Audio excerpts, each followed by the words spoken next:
The 2025 NBA draft has come and gone, and while there weren't too many surprises as far as players going higher or lower than expected, there is one guy that has gone completely under the radar in this draft class. After coming into this past season as a projected lottery selection, Liam McNeeley ended up falling to the 29th pick in the first round, where the Charlotte Hornets landed the biggest steal of the 2025 draft.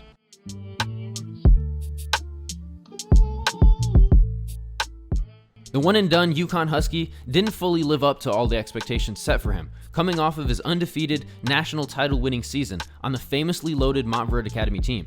Some expected Dan Hurley to use McNeeley as the main piece to lead the team to their third consecutive national championship, but they ultimately fell short in the second round of March Madness to the eventual champion Florida Gators, with McNeeley struggling mightily to end his collegiate career. With that in mind, it wasn't a surprise to see his stock drop slightly leading up to the draft, but for him to nearly fall out of the first round entirely was shocking. The Hornets picked up the steal of the 2025 NBA draft by selecting him 29th overall.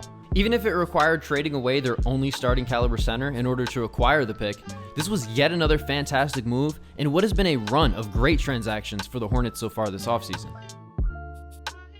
A 6'7" wing from Richardson, Texas, McNeeley was a consensus 5-star recruit and a McDonald's All-American, ranking as high as 9th in his class after spending 2 seasons at Montverde Academy, including an undefeated senior season that led to a national championship. After originally committing to Indiana University, he changed course and ended up deciding to play for Dan Hurley and the UConn Huskies, who were coming off back-to-back national titles. Looking to add to that legacy, McNeeley started off the year hot, putting up averages of 14, 6, and 3 through the first 2 months of the season, highlighted by a 26, 8, and 4 performance against a then top 10 ranked Gonzaga in Madison Square Garden. But then, at the start of the new year, McNeeley's season took a turn for the worst. In a New Year's Day win over DePaul, the freshman forward suffered a high ankle sprain that held him out for 5 weeks, forcing him to miss a crucial stretch of the season where the team was really beginning to gain momentum, in the midst of a 7-game winning streak. It took 1 game upon his return to shake the rust off, but the following matchup against Creighton was perhaps his best performance of the entire season. In a highly contested, tightly fought battle between 2 of the best teams in the country, McNeeley led the Huskies to their first road win against the Blue Jays in school history. Not only did he explode for a career-high 38 points in this game, but he flat out took over for UConn down the stretch, showcasing the type of star potential that should have convinced GMs to take him with one of the top 14 picks in this summer's draft. He dominated the ball handling duties for the team in the final few minutes, which is something we rarely, if ever, see from a Dan Hurley coached UConn team.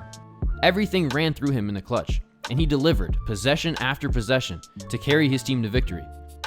He later followed that up by scoring 20 of his team's 66 points in a grinded-out win over Villanova just a week later. Unfortunately, this stretch of great play did not carry over into the final phase of the season. After being one of the team's most reliable shooters all season long, his shot abandoned him to conclude his Huskies tenure. Over his final 6 games, he shot just 28% from the field and 20% from deep, oftentimes generating solid looks, but finding himself unable to finish, both around the rim and from the perimeter. Now, you can choose to believe that his inefficiency as a scorer when the stage lights got brighter is the true indicator as to who he'll be in the NBA, and that's fine. But I'm going to choose to look at the bigger picture, and within those 1,000 words, I'm finding a ton of evidence to suggest he'll be a more than capable scorer at the next level, such as his near 87% shooting from the free throw line on the season, a fantastic mark for a non-point guard, especially when you pair it with his level of touch and finesse around the rim in that floater range, something he relied on often this past season to score inside, given that he isn't the most impressive above the rim athlete in the world. Thinking specifically about how he'll fit in Charlotte, you couldn't have done much better to find another core building block to have around LaMelo Ball if you made one in a lab. While we saw glimpses of his star-level upside during his time at UConn, what truly makes McNeeley a special prospect is his ability to play alongside other talented players and still have a massive impact on winning. Playing alongside Cooper Flagg in high school, he slid in as the team's 3rd leading scorer and playmaker, with 50, 45, 84 shooting splits as a senior. He excelled playing off the ball, understanding how to space the floor properly with a great sense of when to cut to the basket for easy looks. Playing alongside LaMelo, this will translate to easy offense for McNeeley with not much attention from the defense on him most of the time that he'll be out there. Ironically, Charlotte's other first-round pick this summer just so happens to be the only other player that's in contention for the Best Teammate Cooper Flagg has ever had award, as Kon Knuppel was selected 4th overall to the Hornets. That rookie duo pairing, in combination with the LaMelo-Brandon Miller two-man game at the forefront of Charlotte's offensive attack, suddenly give the Hornets an extremely bright future to look forward to. McNeeley isn't going to slot in as the face of the franchise from day one, and in fact, he probably never will be the best player on his team, wherever his career takes him. But one thing you can count on when you project his career out into the future, McNeeley will be a player that impacts winning in a big way. Even in a situation as dire as the one in Charlotte, this is a player that can raise the floor of a team instantly with his all-around high IQ game.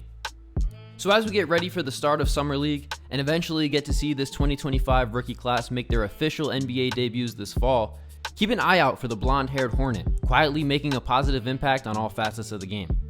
He might not win Rookie of the Year, he might never be in discussion for All-Star consideration. But don't be surprised to see him contributing to a winning team year after year, as he makes everyone wonder how there were 28 players taken ahead of him on draft night. Thanks for watching.